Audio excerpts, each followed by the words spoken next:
morning. How's everybody doing? Great to be learning with you on a Sunday night. Let's light up the darkness. Who's in the house? Stephen in New Hampshire, Yehuda in South Carolina, Guy in Ohio, Joe in the Inland Empire, Bill in Iced in mid-Missouri, Shandor in the Bronx, Paul in the Great Northwest, Melissa in Great Neck, Sharon in New Jersey, Yosef in New Jersey, Karen in Northern California, Lorraine in Texas, Marjorie in Georgia, Ella in Southern California. Welcome, everybody.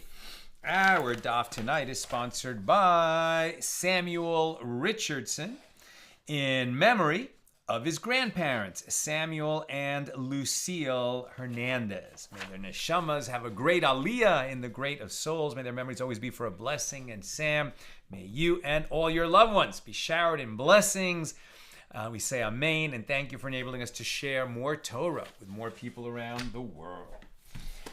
Our daf tonight is a rich one, page 19 here in Tractate Sanhedrin, the 24th volume of the Talmud, continuing our discussion of Mishnah number 1 in chapter 2.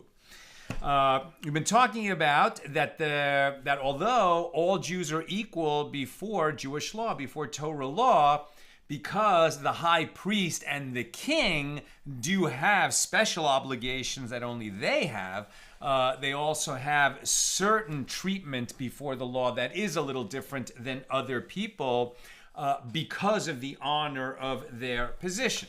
We continue the discussion. Near the top of page 19a, the Mishnah taught with regard to the high priest, the Kohen Gadol, that if a relative of his died, he does not follow the bier, B-I-E-R, that is carrying the corpse. And the sage, and this is because a high priest cannot become tameh, cannot become ritually impure, even for his closest relatives.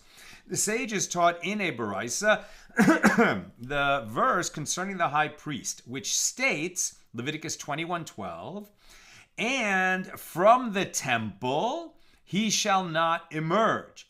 And this means he shall not emerge with them as they escort the bier, but he emerges after them. How so?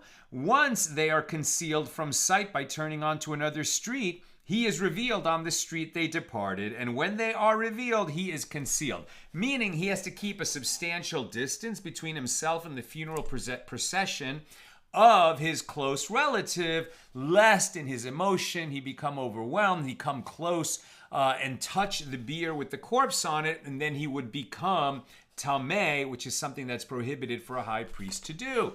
The Mishnah teaches Rabbi Meir's opinion that in the manner just described, to escort the deceased, the high priest emerges with them until the entrance of the gate of the city, right, to the gates of Jerusalem, which is contrasted with Rabbi Yehuda's opinion that he does not leave the temple, right? We're talking about the holy temple when it was standing in Jerusalem. Rabbi Yehuda says that the high priest, the Kohen Gadol, doesn't leave the Beis HaMikdash, the holy temple, at all, right? When his family member is being, that there's a funeral procession through Jerusalem, he doesn't leave the holy temple at all, according to Rabbi Yehuda. And the Gemara comments, Rabbi Yehuda is saying, well, and his statement is consistent with the straightforward meaning, the pshat, of the verse, Leviticus 21:12, and from the temple he shall not emerge, right? Sounds like Rabbi Yehuda is just reading the simple meaning of the Torah.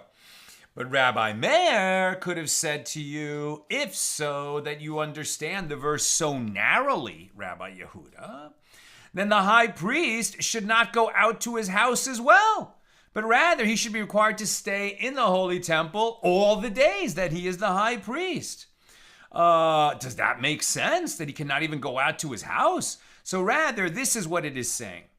Quote, and from the temple, Hamikdash, he shall not emerge, means from his sanctity, Mekudashato, right? Hamikdash, like the holiness, the place of holiness. We call the holy temple the place of holiness. And what Rabbi Meir is saying is what we mean is that the high priest shall not emerge from his holiness, from his status of holiness.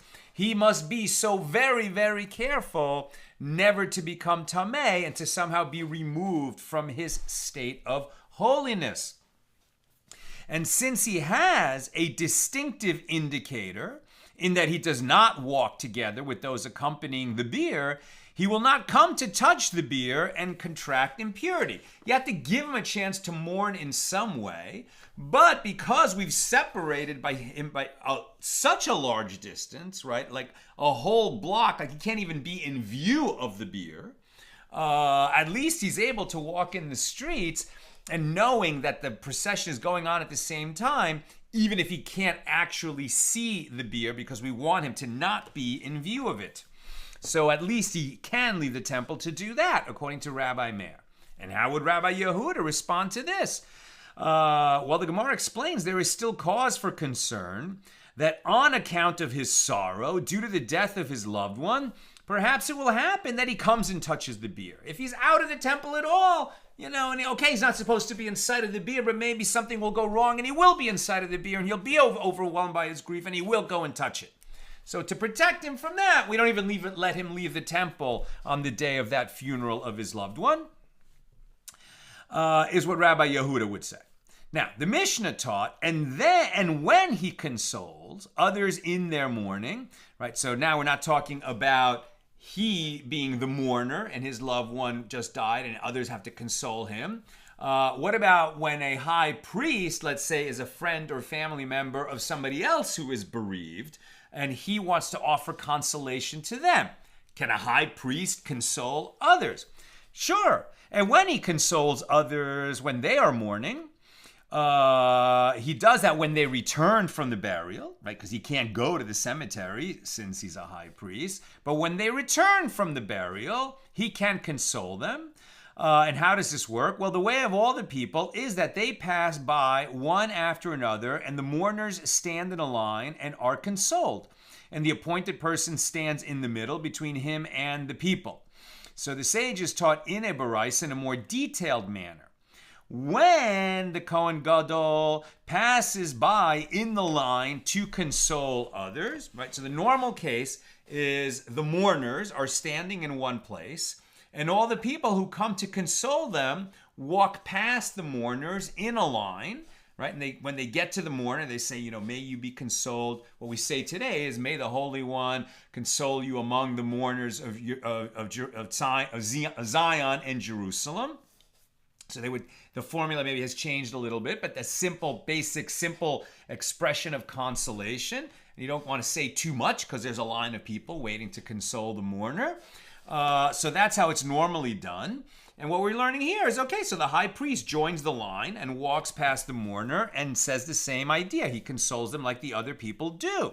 When the high priest passes by in the line to console others, the deputy priest and the former anointed high priest who served temporarily and then stepped down are on his right.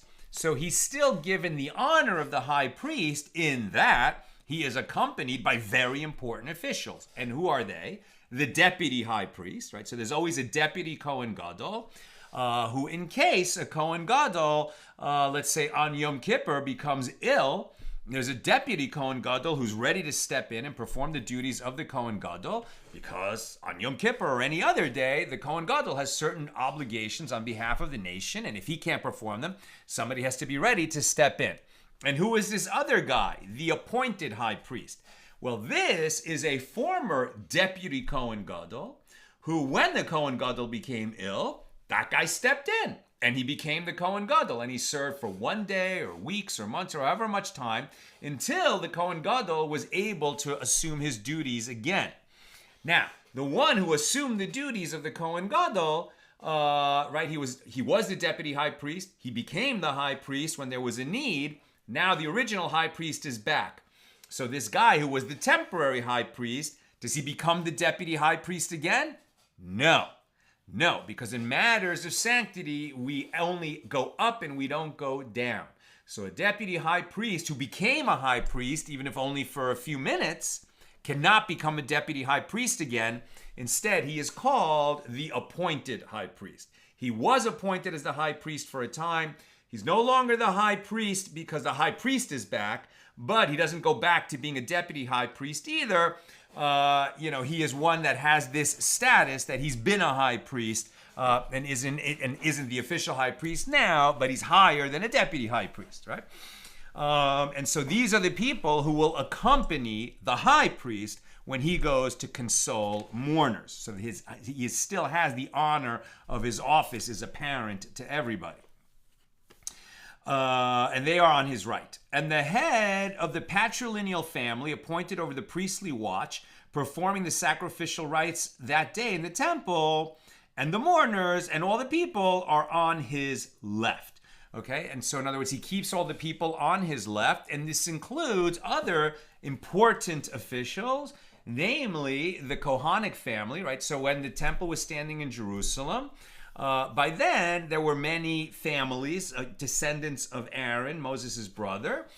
These were the Kohanim, the priests, and there were 24 families, as we've learned. And each one of them would serve a week at a time, right? So that family would send its priest to the temple, and they would serve for 1 week in Jerusalem, and they would do that approximately every 6 months.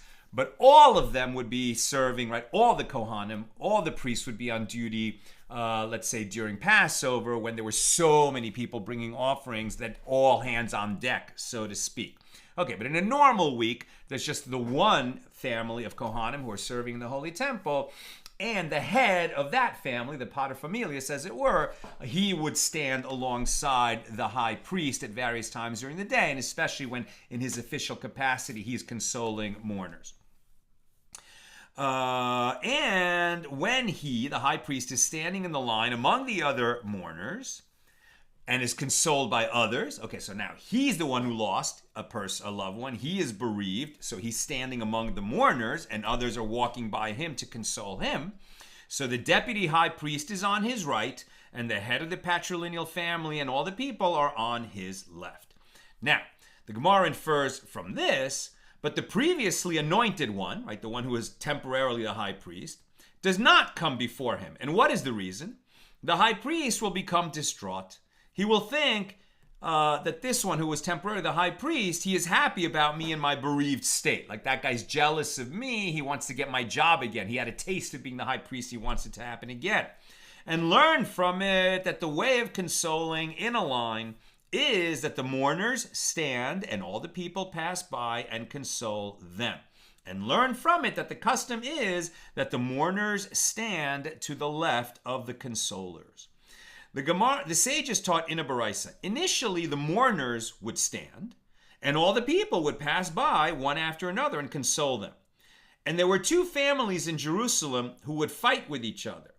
As this one would say, we pass by first because we are more distinguished and important, right? So when there was an official, funeral of a prominent person, so as we've already seen with the high priest and the deputy high priest and the head of the Kohanic family that's serving, there's positions of honor. Just as we see today when heads of state meet, and there's, protocol. There's always a master of protocol who assigns, who stands where so that everybody gets the correct amount of deference and honor. And so there were two prominent families in Jerusalem who would fight with each other. As this one would say, we pass by first because we are more distinguished and important. And that one would say, we pass by first. And consequently, they decreed that the people should stand and the mourners pass by in order to avoid disputes. Sad that this kind of petty jealousies could lead to a change in the custom of this sort.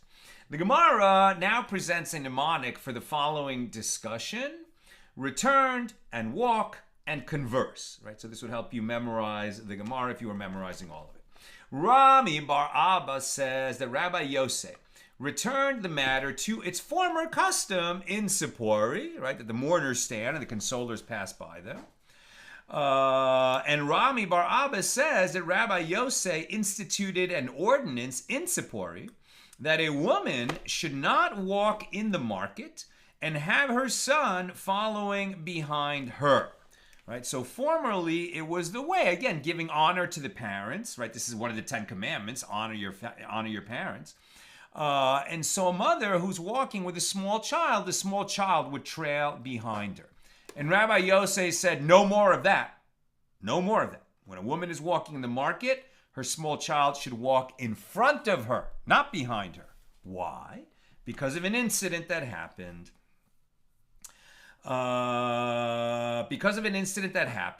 In which bandits abducted a child. And when the mother went chasing after the child that they had abducted into a private remote place, they assaulted her, right? So, I mean, awful, evil people, right? They snatched a child, not so much that they wanted to take the child or even kidnap the child, but in order to lure the mother into a secluded spot where they could attack her. Terrible incident. And to help prevent such incidents from happening in the future, Rabbi Yosei instituted that the children should always be in view of their mother, so at least it won't be snatched with it when she's not looking. At least the child needs to be in her view. Very good practice for all people at all times to have your children in view when you're in a public place. And Rami Bar Abba says that Rabbi Yosei instituted an ordinance in Sippori that women should converse in the bathroom. I'm not a woman, I don't know much, but it seems to me from watching movies that it wasn't so hard to get women to have conversations when they're in the bathroom. At least when you're talking about, right? Is there always that scene like in a movie about a disco or in Greece or, kind of young, teenage and young adult movies, right? Where women have conversations in the bathroom. Okay, but why? There again, because of an incident. Since the public bathrooms that were outside the city were secluded places where a man might think he could, catch a woman alone and attack her, if the women are having conversations in the bathroom, that would, ward off the guy. I think even to the point where if a woman is alone in the bathroom, she should be talking like there's other women in there with her to, again, discourage this man from thinking that she would be, easy prey for an assault. Not an assault, an attack. Right? Rab Menashe Bar Ute says, I asked a question of Rabbi Yoshia the Great in the cemetery of Huzal, and he said this law to me. There is no line for consoling mourners with fewer than 10 people, and the mourners are not included in the count. This minimum number of consolers applies whether the mourners stand and all the people pass by, or the mourners pass by and all the people stand. Now, I'm not sure what the reasoning for this was, probably just to give honor, both to the departed, and to the bereaved, the family, who are now in mourning, that they should at least get the honor that the community is going to at least be able to send 10 people to console them. But also because if you need to have a minyan so you can pray, there should be 10 men there so that Kaddish can be said, so prayers can be said, so a prayer service can be held. And this still applies today. This is one of the many reasons why any time, right, that you, if you are a Jew, hear that there is a shiva going on, right? People are in mourning, right? Somebody died, they were buried, and now the family is sitting shiva for up to 7 days, and they're going to hold prayer services in the house. Anytime you hear there's a shiva, it's a massive mitzvah to attend, right? It's an obligation, and it's also a good deed, and it's good for you, right? Because you never will learn as much about life as you will in a house of mourning, where people are recalling the deeds of the departed, what was important to them, right? In a shiva household, you remember what's really important about a lifetime, not the petty stuff that we usually worry about during our day. It's a great way to get our priorities straight. So whenever you can go to a shiva, and that will also help to ensure that there's a minyan, there's a quorum of 10 people at that shiva, at that house of mourning. New subject. The Mishna teaches, and when he is consoled, back to the high priest, when he is consoled by others in his mourning, all the people say to him, we are your atonement. in the sense that he was not able to go to the cemetery. He was not able to attend to the needs of the deceased himself because he's the high priest. And they say to him, who are consoling him, we are your atonement. And he says to them, may you be blessed from heaven. A dilemma was raised before the sages. When the high priest consoles others, what should he say to them? Well, come and hear an answer from a Baraisa. And he says, may you be consoled. And the Gemara asks, what are the circumstances in which he says these words? If we say that when others console him in his mourning, he says to them, may you be consoled, this doesn't make sense because he would be throwing a curse at them by saying that they too will need to be consoled, just as he lost a loved one, that they will. So he's not saying it to the people who come to console him. Rather, it must mean when he consoles others, right? In other words, he attends the shiva. He attends to mourners. He goes to them and consoles them. And he says, may you be consoled. And learn from the Baraisa that this is what he says when he consoles others. New subject. Our Mishnah taught, a king does not judge and is not judged. Right? So a high priest does judge, is qualified to be a judge, and he is judged. Right? He can be brought before a court. Now it says that a king, he cannot judge others, and we saw, well, because he can't be on a Sanhedrin because the other judges would be afraid to contradict him. So that's one reason that he can't be on the court and be a judge. And if he can't be a judge to others, then he cannot be judged. That was the simple explanation. Now we're going to go in a little more detail. A king does not judge and is not judged. Rav Yosef says they taught this law only with regard to the kings of Israel, who were violent and disobedient of Torah laws, but with regard to the kings of the house of David, the king judges and is judged. So now we have to remember that Joshua led the children of Israel into the land of Israel, distributed the regions, right, and all the tribes occupied their areas, and for about 400 years, the leadership of the Jewish people was not a king, right? It was a series of judges, elders, somebody who had the authority and prominence to govern, but not a dynastic position. And there were prophets as well. And then when David came around, he said, God made him king, took the kingship away from Saul, gave it to David, established the monarchy in David's name for his descendants forever. And he said, I want to build the house of the Lord. And he did not merit to build it himself, but his son and heir, King Solomon, did. So David and Solomon, amazing, incredible kings, the absolute epitome of what a king can be. Though Solomon, late in his life, it didn't go so well. By then he had many wives, which was a violation of Torah law. Way too much money, which was a violation of Torah law. And I don't know about how many horses he had. But it wasn't good. And we see what happened, right? His son was not able to lead the nation. He took advice from his buddies, which was terrible advice, and kind of brought down a heavy taxation on the people. There was rebellion, and then another king, another guy established himself as king. So there was Yeroboam and Rehoboam, and then there was two kingdoms. There was Judea, right, which was ruled by the descendants of David with the seat in Jerusalem, which included the Holy Temple. And there was Israel, the kingdom of Israel, also called the Northern Kingdom, which had its own line of kings.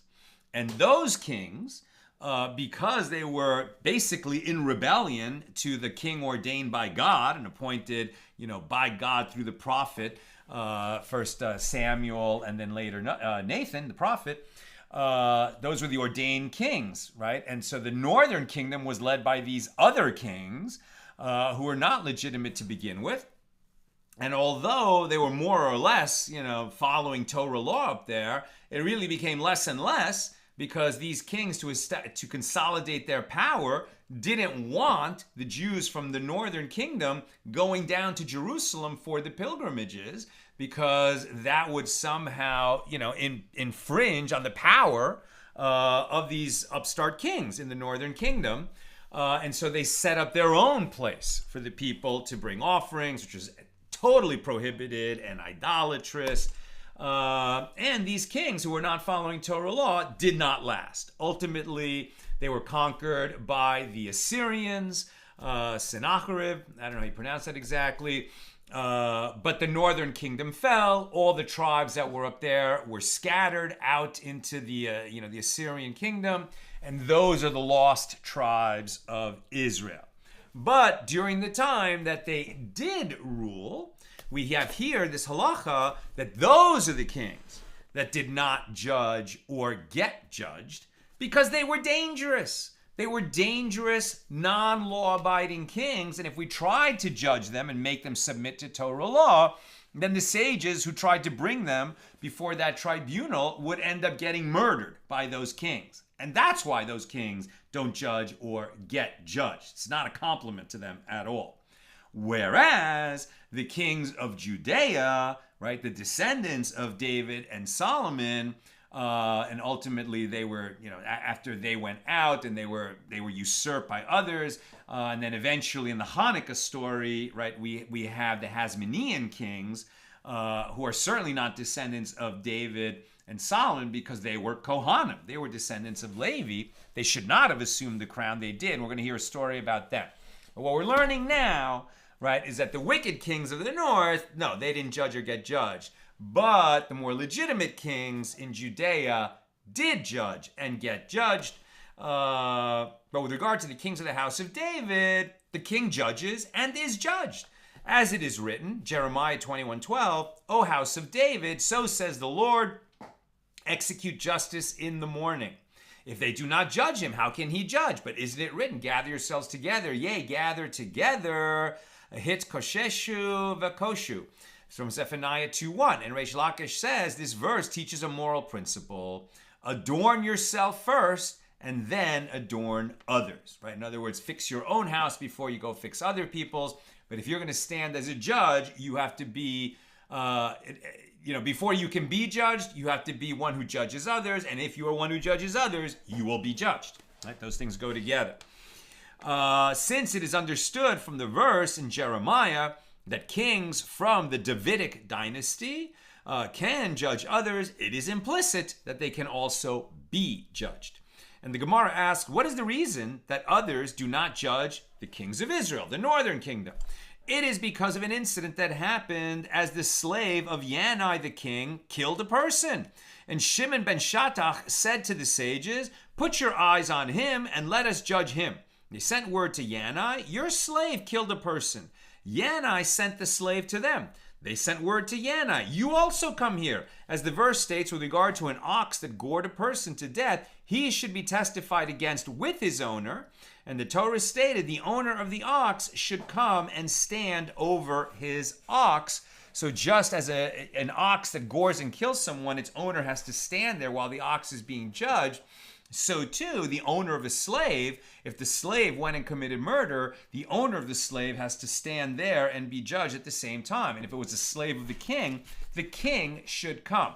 Now, it's interesting that we're talking about the law of the northern kings, and we're talking about Yanai. Yanai wasn't of the period of the northern kings, the kings of the northern kingdom. Yanai was much later. Yanai was the grandson of Judah Maccabee. Now, Judah Maccabee, right, was the son of Matisyahu, son of Yochanan, or Yochanan, son of Matisyahu. I'm sorry, Yehuda Maccabee was a brother of Yonasan. Yeah, okay, whatever. These are the Maccabees. This is the important thing. And Yanai was the grandson of Judah Maccabee. So when they reestablished the throne, this is about, Judah Maccabee rules from 165 to 162 before the Common Era. And King Yanai, his name was actually Alexander Yanai, he ruled from 103 to 76 before the Common Era. And then his wife, Shlomtzion, who we're going to hear about, ruled for herself from 76 to 67 before the Common Era. So why do we talk about the law of the northern kingdom when we're talking about much later in history the Hasmoneans? Because although initially when the Hasmoneans came to power, they were righteous, fighting a righteous war to preserve Torah in Israel, within a couple of generations, it wasn't going so well. And this Yanai had a very tempestuous relationship with the sages, and we can't say that he was righteous and followed Torah law in all things.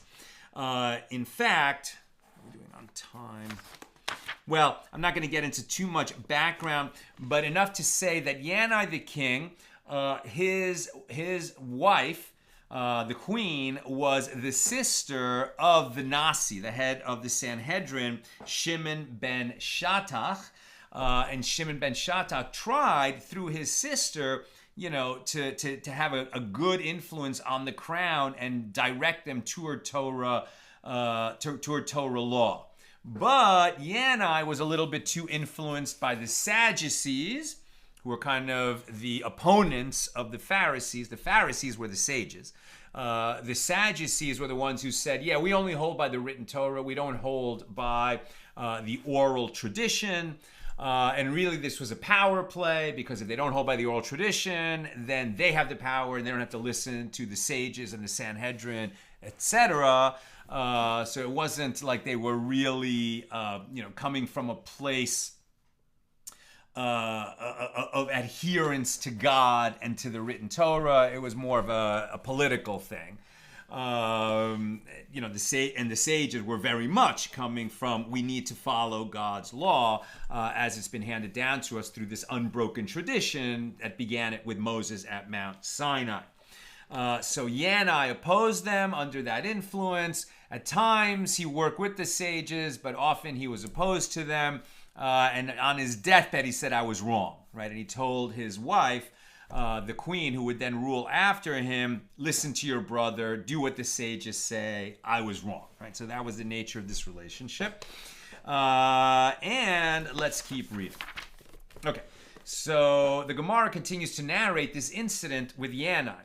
Yanai came and sat down, right, when his slave was being judged.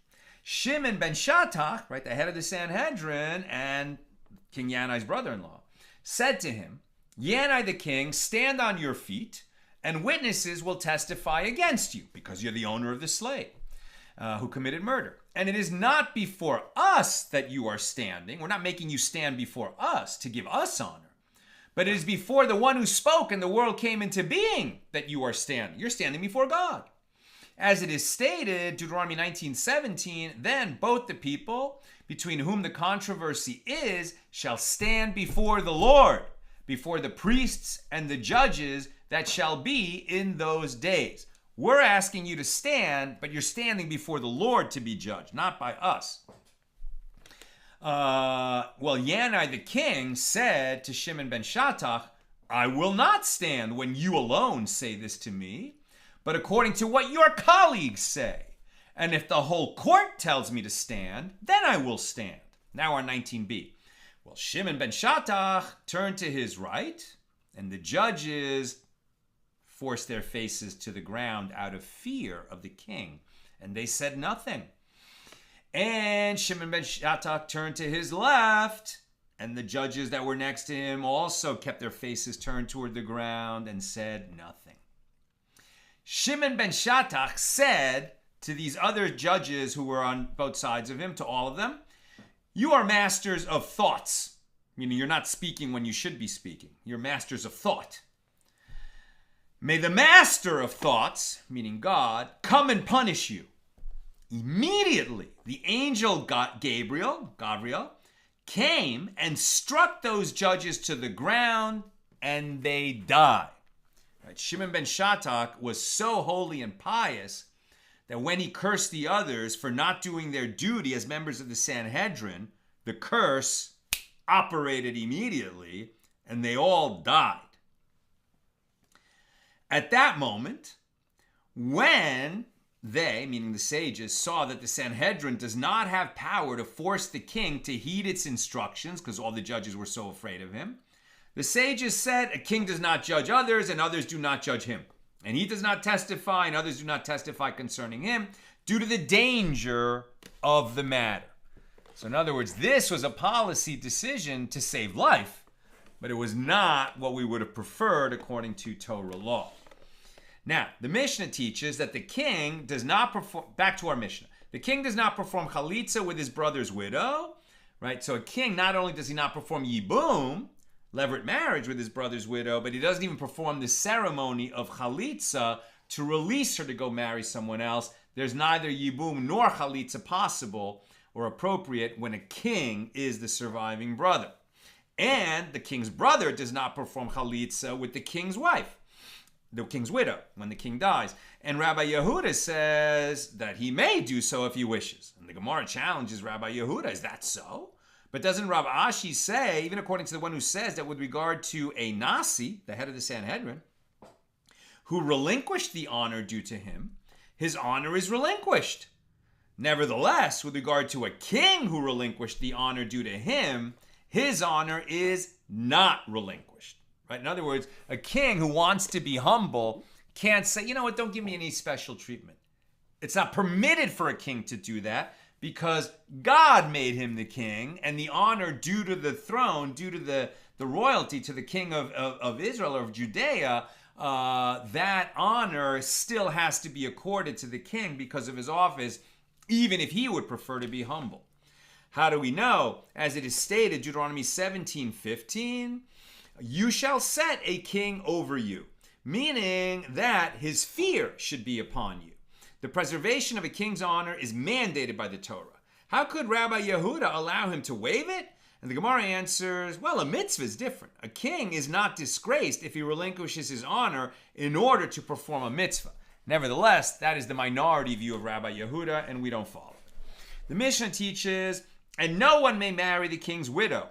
And Rabbi Yehuda says that a king may marry another king's widow, as proven by King David, who was promised with regard to King Saul after his death, quote, and I have given you the house of your master and the wives of your master, 2 Samuel 12:8.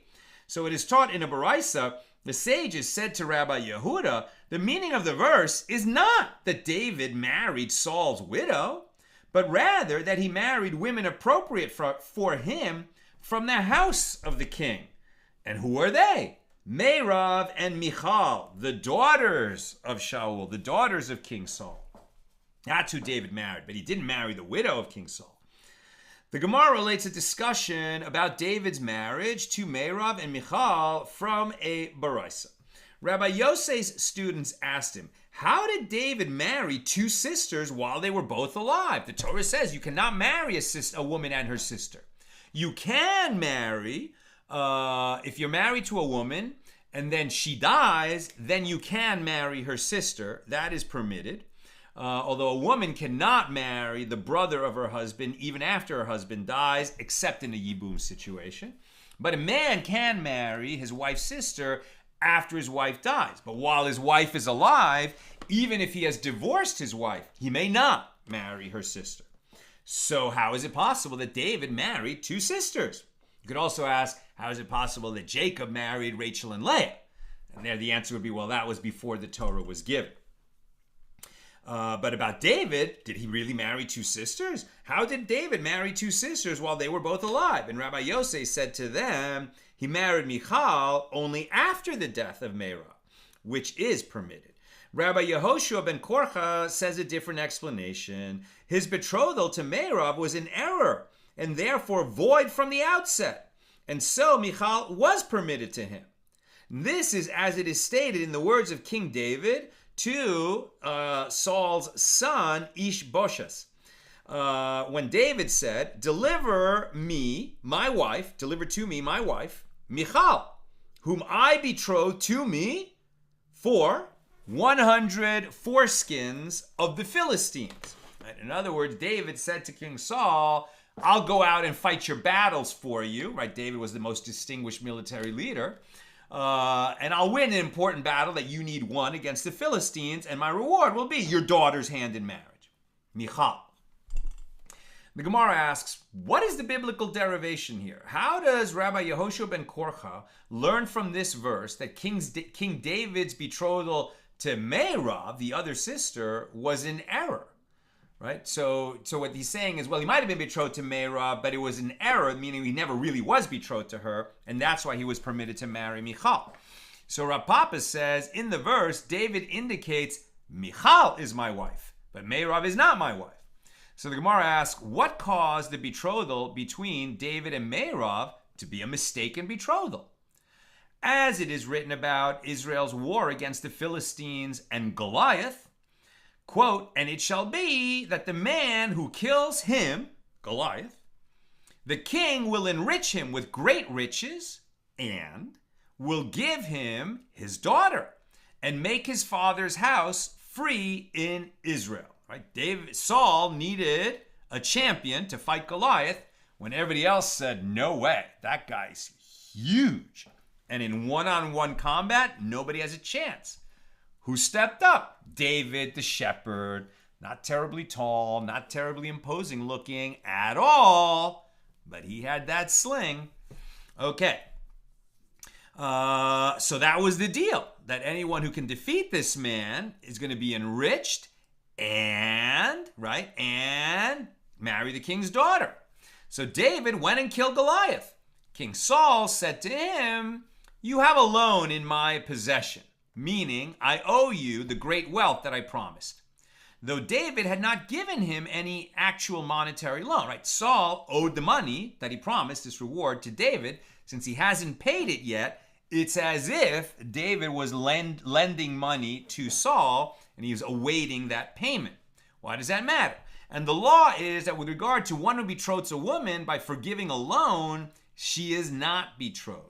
And therefore, David's betrothal of Meirav did not take effect, right? So in other words, if you lend a woman, $1 million, and now she owes you $1 million, and and then you say to her, listen, what I really want is, it's more than I want you to pay me back the $1 million. What I want is to marry you. So, and I owe you, there has to be some item given of value when the man betroths a woman. It doesn't have to be a lot. It can be one peruta. Often it's a ring, something, but he has to give her something of value to formalize their betrothal, right? Since she owes him $1 million, can he just say, well, I'll forgive the debt. You can keep the $1 million and we are betrothed. Answer, no. Betrothal requires the actual giving of something of value. Forgiveness of debt doesn't count to create a betrothal. And what they're saying is, well, Saul owed David all this money, and so they said, you know what, cancel the reward that I owe you if I can marry your daughter. And so the betrothal was created, but no item of value was given, and so that was a betrothal in error. Saul went and gave Meirav to Adriel, as it is written, but it came to pass at the time when Meirav, Saul's daughter, should have been given to David, that she was given to Adriel, the Meholithite, as a wife. That's 1 Samuel 18:19. Saul said to David, if you want me to give you Michal, right, so Meirav should have been given to David, instead she was given to this guy Adriel. So now Saul says, but if you want Michal, I can give you Michal, but if you want her, first you have to go and bring me 100 foreskins of the Philistines. We can already see why Saul ends up losing the crown. He's acting a little bit like Laban, Jacob's uncle who changed his wages 100 times. He's not behaving properly. He keeps shifting the ground under David's feet. And so at any rate, he said, I'll give you Meirav. He doesn't give him Meirav. Says, okay, but you can have Michal. But even though you already killed Goliath, I need something else from you. Go give me 100 foreskins of the Philistines. Saul probably thinking, no way David's going to be able to do that. He'll get killed, and then I don't have to deal with him anymore. But David succeeds. David went and brought Saul 200 foreskins of the Philistines. Saul said to him, even though you brought the foreskins, the betrothal is not valid. As you, David, have a loan, right? I still owe you the original reward, and 1 peruta in my possession, i.e. the wealth that Saul owed him for slaying Goliath, as well as the item of lesser monetary value, the foreskins of the Philistines. What they're talking about here is halacha and the laws of betrothal, that, well, if the woman owes me $1 million, and I'll say, well, we'll forgive the loan, and I'll give you a peruta, which is 1 penny, and now we'll be betrothed. You might say, well, what he's really thinking about is the forgiveness of $1 million, not the peruta. So even though he did give an item of value, and if he just betrothed her with simply the 1 peruta, the betrothal is a valid betrothal. But if he's also forgiving a loan of $1 million, really, what's he thinking about? Forgiving the $1 million. He's not thinking about the peruta, and therefore, it's not a valid betrothal because we already said you can't betroth a woman by forgiving a debt. So if that's the principal thing that's being given, it's not a valid betrothal. Here, he's forgiving the debt, the original reward that Saul owes him from killing Goliath, and he's offering these 200 foreskins, but the 200 foreskins is so small compared to that other reward that, again, we say it's not a valid betrothal. Saul and David had a halachic dispute on this point. Saul reasoned that in the case of one who betroths a woman by forgiving a loan and giving her 1 peruta, his mind is focused on the loan and not on the additional peruta, therefore the betrothal is not valid. And David reasoned that in the case of one who betroths a woman by forgiving a loan and giving her 1 peruta, his mind is focused on the peruta. That's why he added the peruta. In addition to forgiving $1 million loan, he's giving her a penny because he wants to be betrothed to her. So David says that is what he's focused on. And if you wish, say instead, everyone reasons that in the case of one who betroths a woman by forgiving a loan and giving her 1 peruta, his mind is focused on the peruta. But Saul reasoned that foreskins of Philistines are not fit for any purpose, and as such are worth not even 1 peruta, and that consequently the betrothal did not take effect. And David reasoned that, well, they are at least fit for dogs and cats to eat. Okay, and as such, they are worth at least 1 peruta, and therefore the betrothal does take effect. And according to Rabbi Yosei, who explains that David married Michal after the death of Meirav, so it didn't matter whether the betrothal was an error or not.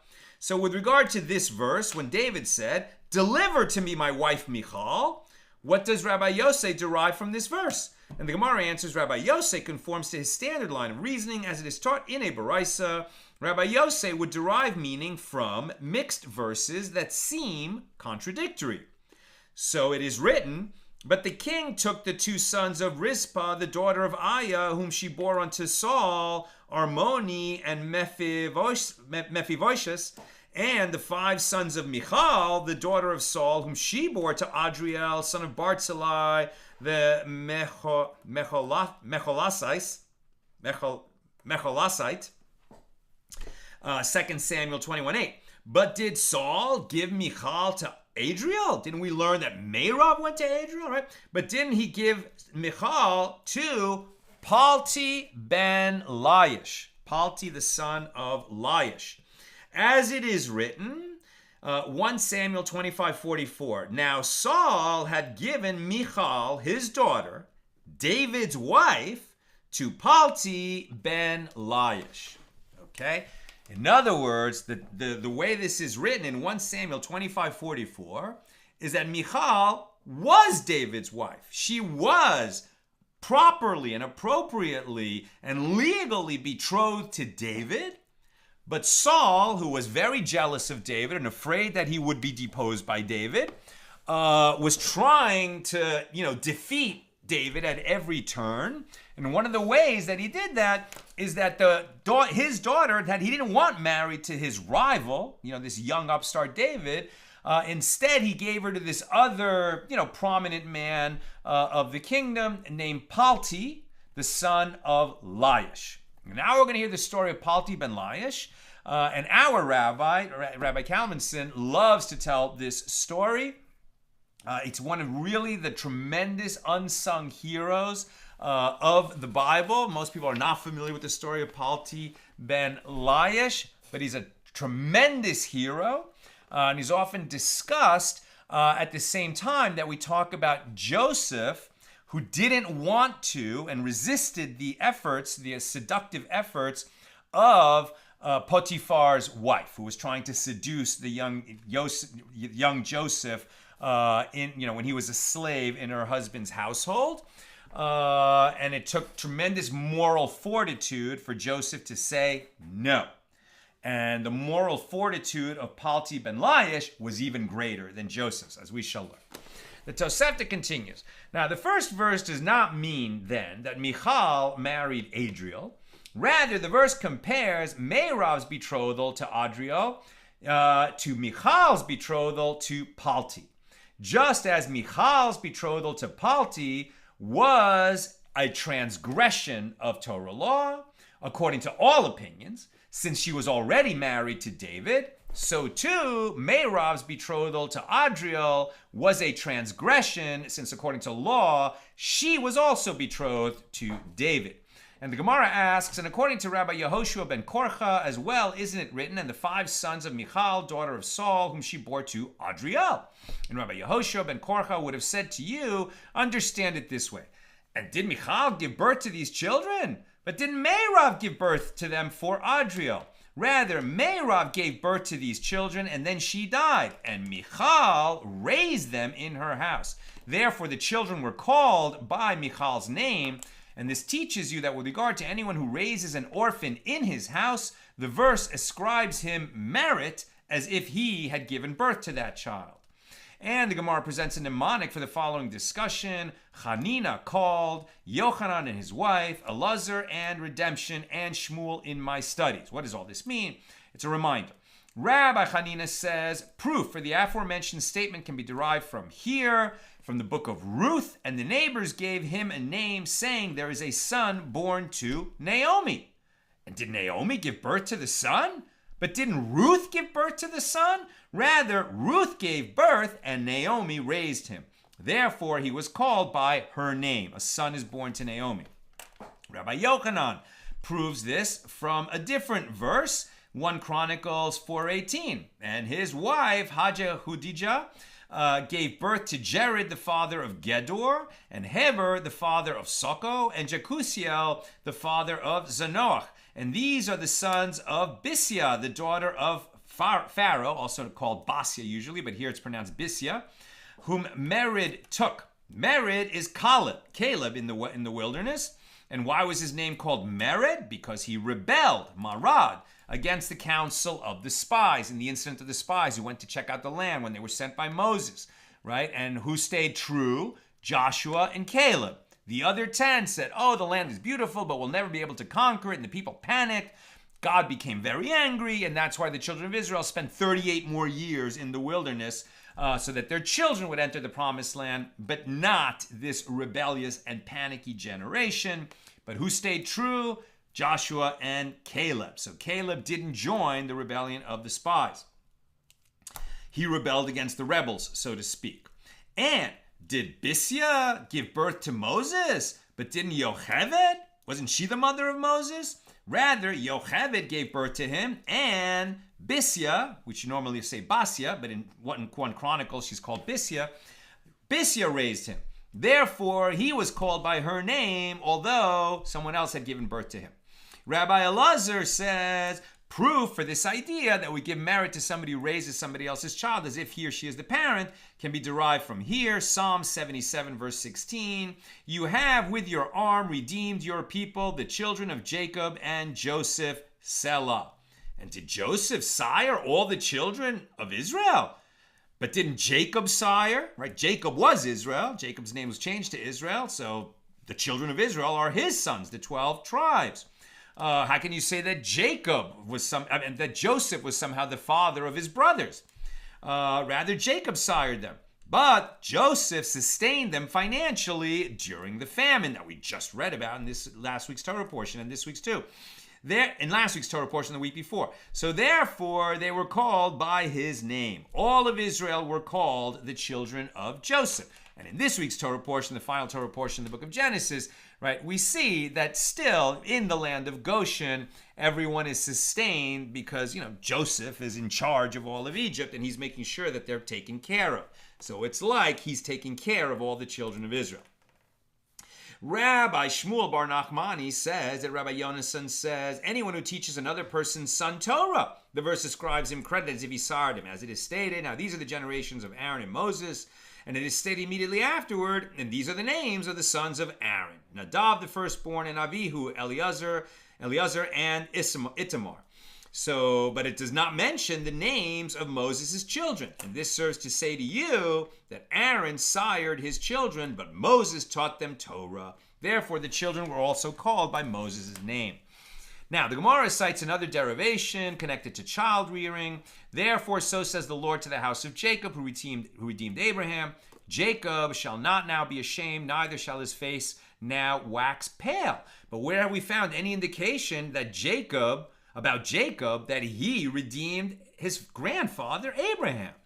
Rather, Rabbi Yehuda says it means that Jacob redeemed Abraham from the suffering of raising children. In that, Abraham did not have 12 tribes and the resultant hardships involved in raising them as Jacob did, as Jacob assumed the burden of raising the tribes of Israel. Right? We're all the sons of Abraham, but Abraham didn't have to deal with the total, mega problems of the 12 sons of Jacob, like the fact that 10 of them sold their brother Joseph into slavery. And this is as it is written, Jacob shall not now be ashamed, neither shall his face now wax pale, meaning Jacob shall not now be ashamed before his father, and neither shall his face now wax pale before his father's father, his grandfather, since he took upon himself the role that they bore as well. In other words, Jacob did his duty in the transmission of the covenant between God and Abraham to the next generation. He really did his duty. He suffered so much for it by having to struggle in the house of Lavan for his wives Rachel and Leah, and by the incident of Dinah when she was raped, and then the sons Shimon and Levi went in and killed all the men of Shechem and all the trouble that caused, and then the brothers selling Joseph and Jacob thinking that his son Joseph was dead for 22 years. He really had a tough life, and that's why when Paro says to him, "How old are you?" he says, "I'm 130, and basically the reason I look so old is because my years have been hard and bitter." And that's why. Now the Gemara, now let's get back to Palti ben Layish. Why was he such a hero? The Gemara cites a tradition with regard to Palti ben Layish. It is written in one place, Palti, in 1 Samuel 25:44, and it is written in another place, Paltiel, meaning that God's name, Kel, El, had been added to Palti. So his name had been expanded to include the short name of God. So Rabbi Yochanan says Palti was his real name. And why was his name called Paltiel? To teach that God saved, right? Kel saved Palato, him, from the sin, by giving him the insight that he may not touch Michal, understanding that she was still David's wife and therefore forbidden to him. Right?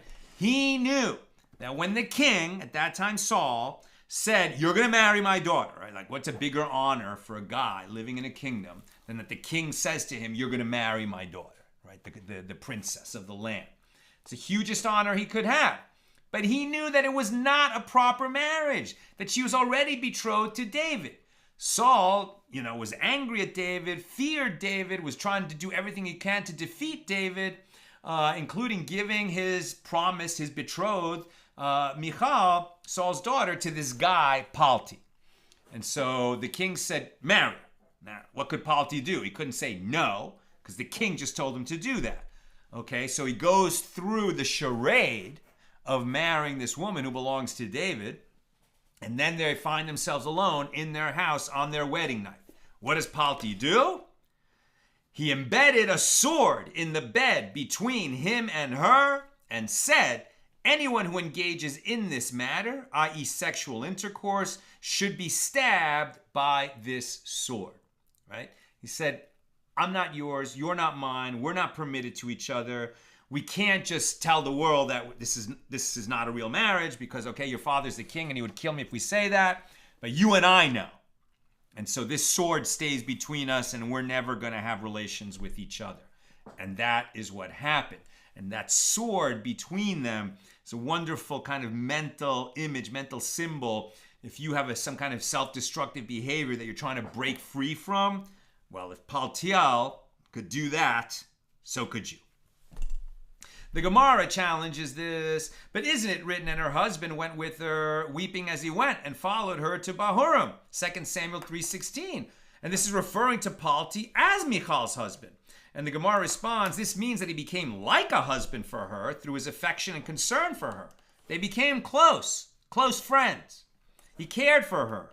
They were stuck together in this, false marriage, and they did their best that they can to sort of comfort each other, but not to live as man and wife. The Gemara counters, but isn't it written in that very verse, weeping as he went? If from the outset he thought that she was David's wife, why was he crying at this later incident? And the Gemara responds, he was weeping about the mitzvah that left him, as from now on he would receive no reward for restraining his desire. Meaning it was over. So the end of the verse says that they went to Bahurim, meaning that they both became like young men, Bahurim, in that they did not taste sexual intercourse at all as man and wife.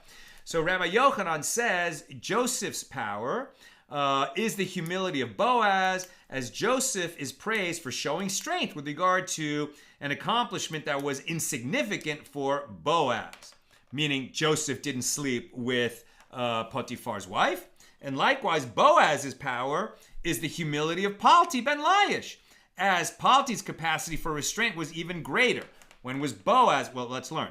Joseph's power is the humility of Boaz, as it is written about Boaz, and it came to pass at midnight that the man was startled and turned himself, and behold, a woman lay at his feet. The book of Ruth, right? When Ruth is lying at Boaz's feet, what that means is like he could have her. And did he? No, because he knew it was inappropriate. The next day, he went through official channels and he married her. And it ended up that the sons, the twins born from that union, one of them was an ancestor of King David. Now, what is the meaning of and turned himself? Rav says the meaning is that his flesh became like the heads of turnips, meaning his sexual organ hardened out of arousal. But even though Ruth was not married, he refrained from engaging in intercourse with her, which he could have done, but he didn't. So this is an example of proper restraint. While Joseph had to exert more effort, despite the fact that Potiphar's wife was married. Now we're on page 20a. I'm almost done. Questions or comments, please get them in now.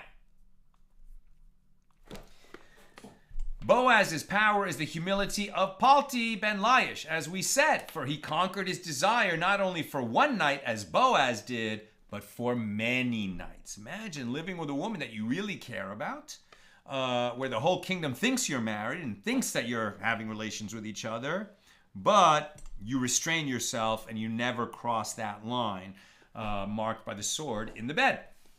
Rabbi Yochanan says, what is the meaning of that which is written? Many daughters have done valiantly, but you excel them all. We read that every Friday night. Right in, what am I spacing?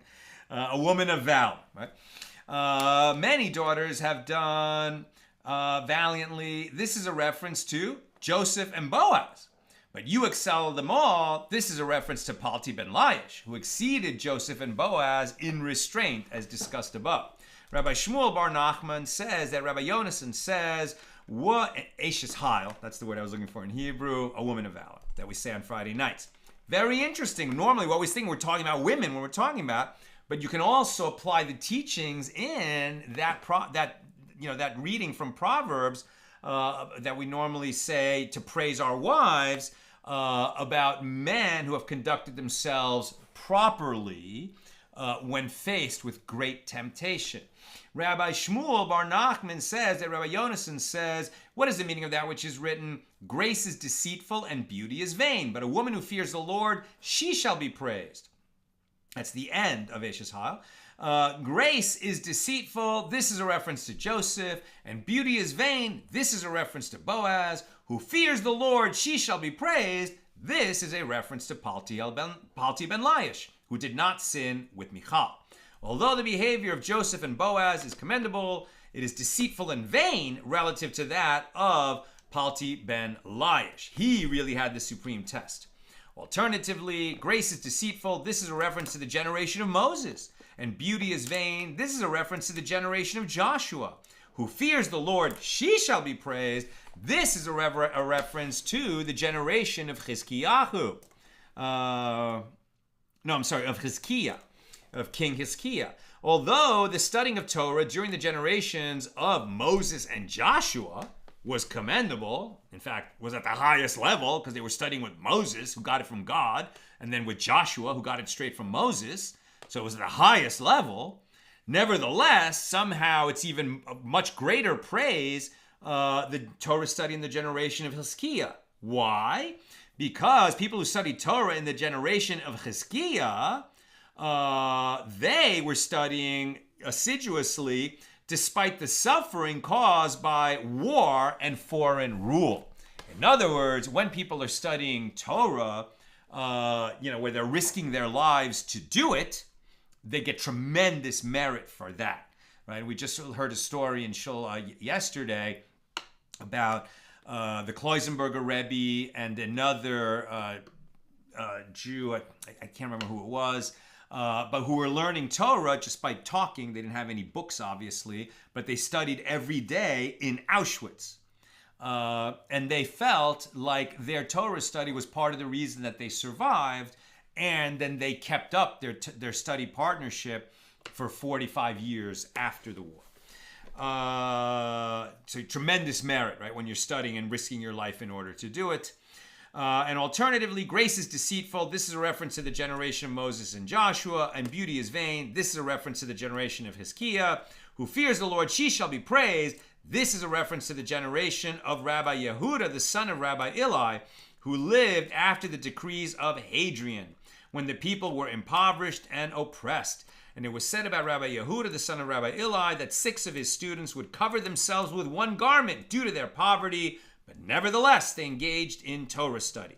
Although the studying of Torah during the generations of Moses, Joshua, and Hezekiah was commendable, it was deceitful and vain relative to that of the people in the generation of Rabbi Yehuda, the son of Rabbi Eli, who studied Torah despite overwhelming hardship.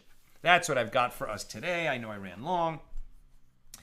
But let me take a few questions quickly. Sharon, wouldn't a high priest acquire tuma from the mourner who had been in contact with the beer? Wonderful question. I was thinking that as I was reading it. Presumably, they would make sure that that didn't happen. And I think that's why they say that the one anointed, or the appointed one, right? The one who had either the deputy high priest or the one even higher than him, who had been high priest for a time, stood between the consolers and the Kohen Gadol. They never touched him, right? They didn't shake hands with him. They said these words to him, but they definitely did not have contact. Sharon also says, we're told that kings cannot be priests, as evidenced by King Saul performing a priestly sacrifice when he got nervous that Samuel was late in coming, and that precipitated his loss of the throne. Exactly right. Great reference. Thank you. Bill says, memo to self. I need to loop back on this daf for my own studies. I want to dig into this idea that honor is due to those who help raise children as if they were parents, especially if they provide spiritual instruction. Worthy of revisit. Bill also says, now there's a thought. Abraham in the realm of souls looking at Jacob and God nudging him. See? Not so bad having very few kids all your days now, was it? Very good.